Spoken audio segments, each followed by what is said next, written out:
sourdough bread called injera, and we eat with our hands, which I think is like the most cool thing to do.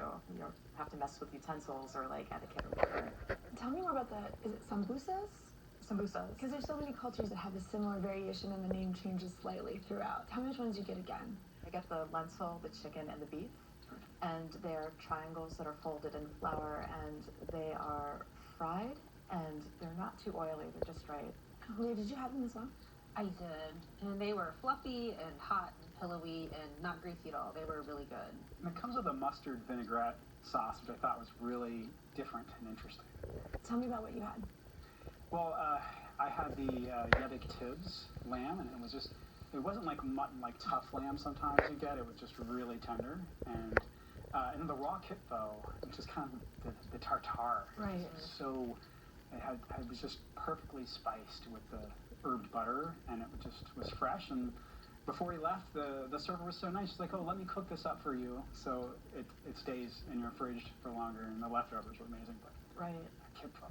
That kitfo, you're very brave to try kitfo. It's a meat that's served raw and it's minced, and I think a lot of people would typically avoid it, but it's an authentic Ethiopian dish that I think people should definitely try if they can make it out shaga. I really enjoyed the kitfo also, and also had a chicken dish that had a hard-boiled egg in it, and I just loved the seasoning. It wasn't too spicy, but it was just perfectly seasoned and was really, really pleasant. That was one of my questions because I have been to Ethiopian meals where to me it was either like not a ton of spice or too much spice. So how would you measure it here? I like things pretty spicy, so for me it was on the mild side, but I think it would be something that would be enjoyable pretty much for any palate.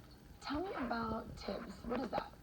It reminded me a little bit of fajita meat in that it was appeared like it was grilled or sautéed little chunks of meat along with some vegetables. I think onions, maybe some peppers.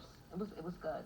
On the combination platters, you had the veggie combo. Yes, it was delightful. I mean, the ingredients were so fresh, and the spices were just dead on. It wasn't really hot. It was just really flavorful. I love how they do lentils at the restaurant. A lot of my friends who I've taken there, they comment that you barely miss the meat when you eat the lentil dishes. It's just so flavorful. I also had the lentils, which I liked a lot, and the collard greens. And I'm not usually a huge collard green fan, just because of the bitterness, but they were done really nicely, really well seasoned, and I liked it. I also would love to go back and just try some of the other vegetarian dishes because I saw other people getting them and they were beautiful. I mean, just all of the colors, all of the little dishes around the injera. It's really just a beautiful